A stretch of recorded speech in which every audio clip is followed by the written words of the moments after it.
years ago, you had 3 networks, you had 1 or 2 newspapers in your city.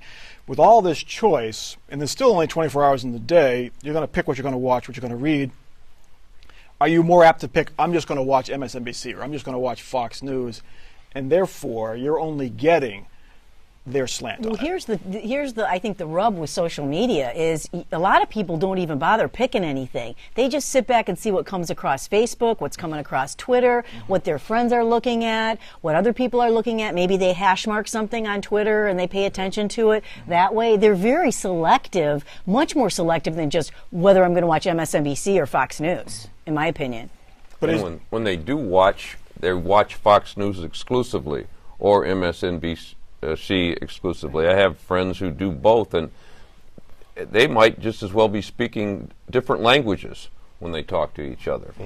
It's great fun if you have a DVR to watch either Olbermann or O'Reilly live, and then DVR the other one and watch them back to back, and it's like 2 total different days. Right. Because the stories they talk in the different slants, and then you watch the Daily Show to find out what's really going on. Right, exactly. He could be the best media critic on That's the only planet. real news show on television. Yeah. All right.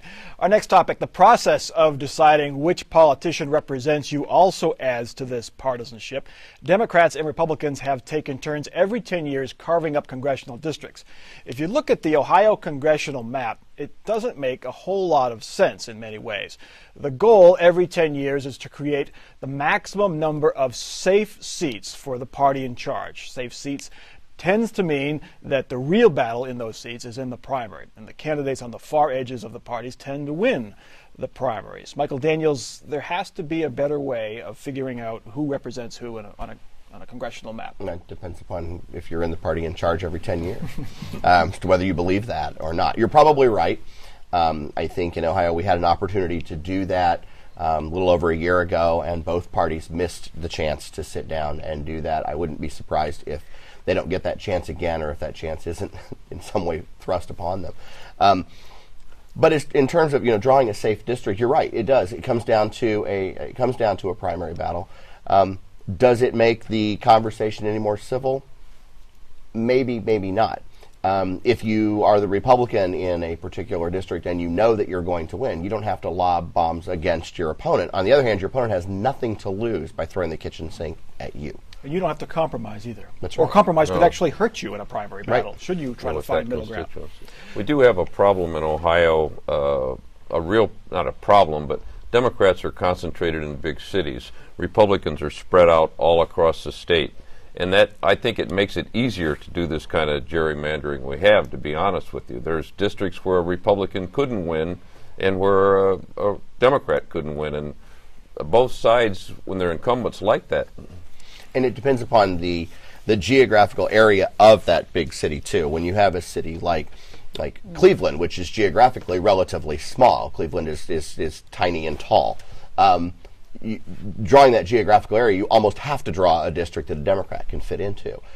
It's possible to carve the city of Columbus into 2 or 3 different districts, which has been done over the last several years. And while people like Mary Jo Kilroy and Paula Brooks or even David Robinson will win hands down in the city of Columbus, if you add enough of what we refer to as the hinterlands to that, they're going to lose. But, I would argue, though, that while you may think they're gerrymandered districts, we just came through a situation where Democrats were sitting in a lot of districts that were quote-unquote Republican districts. Zach Space had it for 2 terms. Because of a scandal. John Boccieri. Periodically, you're going to have something go against the grain, something that goes against the equation. So I don't know if we're drawing them all that well, if those things occur. You'll do better next time, though, because Zach Space and the other Democrats won in 2006 and 2008, where it was hard for any Republican to win if there was just a little bit of competition. I thought it was interesting that this year they all lost, 5 of them.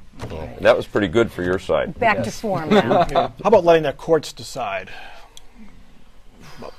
That's tough. I mean, some states use commissions, like New Jersey, Arizona.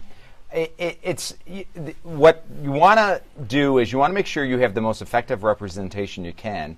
When a court comes in or commission, if they don't take into account seniority for certain congressmen and just every 10 years just throw it all up for grabs, is that going to help or hurt a state?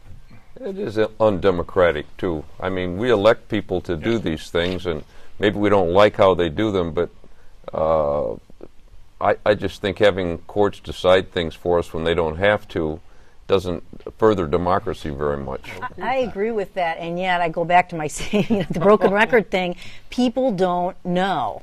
Most voters do not know what these boards do. They don't know the apportionment board? They don't know. And you can talk, and we've talked about it many times on this show, what's at stake here, la la la la. In Ohio, they enough. confuse the apportionment board with congressional redistricting, Right. always, even Right. people who you wouldn't think that. Yeah. Okay, let's get to our final topic.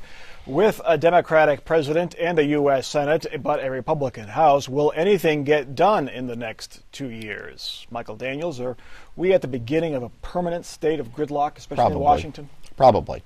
I think what you're going to see is, based on the bounce that the Republicans got this year, I think if they're smart, they're looking at how can we get a bigger bounce in 2012. Obama's approval ratings are so low that to take a look at it now and say, is he vulnerable in 2012? Absolutely. Now, having said that, the Republicans, at least for the last 2 years, have been able to be the party of no in both houses. They will no longer be able to do that in the House of Representatives.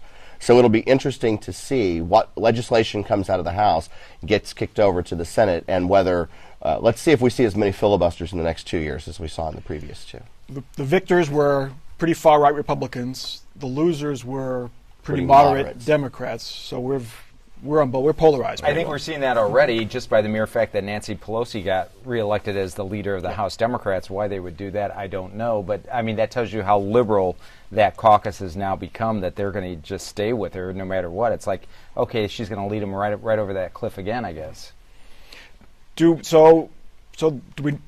no compromise possible? I mean, was there ever a day, Bill, especially like after Watergate or during the Jimmy Carter years or the early Reagan years, where there was more compromise, and what fueled that compromise? Well, I'm not sure. I think they wanted to bring the country together, and I'm not sure there won't be compromise. If you listen to John Boehner after the election, he didn't have the rhetoric as shrill and strident as Mitch McConnell, who wants to make denying Obama a second term his top priority. Boehner was there when Newt Gingrich overreached in the 90s, and he saw what happened. It backfired on Republicans when they shut the government down. You know, by God, we won't do it, President Clinton. And he said, okay, don't. And he won pretty big in 1996. So I think people are looking for some solutions to their problem. And Boehner, we forget, worked with Ted Kennedy, for goodness sakes, on an education bill. So I don't think it's beyond the realm of possibility. It's just finding an issue that they can come together on. I don't know what that might be. Well, he's dealing with a different caucus, too, than they were back in the That's 90s. True. I mean, they're already saying, you know, we're not going to follow you like sheep if you don't do what the people elected us to do, you know, to come to Washington to do. If you don't do what we're supposed to be doing here, we aren't necessarily going to follow you. We'll dump you, maybe. Right. And also, you got to realize we're dealing with a president now who is pretty strong in his own ideas, in his own ideology, and there's got to be some movement there on his part, too, for all this to happen. But his friends think he's already moved too much. The liberal Right. base does. That's his anyway. problem. And I think that the good news, Mr. Boehner, is that you won. The bad news, Mr. Boehner, is that you won. The Republicans just got this big bounce on the back of the House couldn't pass anything. They couldn't get people back to work. Jobs. Well, he's got 2 years to figure this out. And if jobs don't get any better, people will take it out on the Republicans in 2 years. Because the truth of the matter is, the party that holds the House is the one that always gets beaten up. The president that's running for re-election will be Barack Obama, so that will mitigate that quite a bit. At the state level, real quick, it's one-party rule now for the most part. The Senate's very Republican. The House is back to Republican. We have a Republican governor who's promising to really shake things up. So there'll be plenty of movement in one direction anyway. Yeah, I mean, that's the way it's supposed to be, isn't it? That's the way it's been for quite a bit until the last 4 years. Yeah, I mean, but they got some big problems, and they understand that. I mean, they got big problems they got to deal with.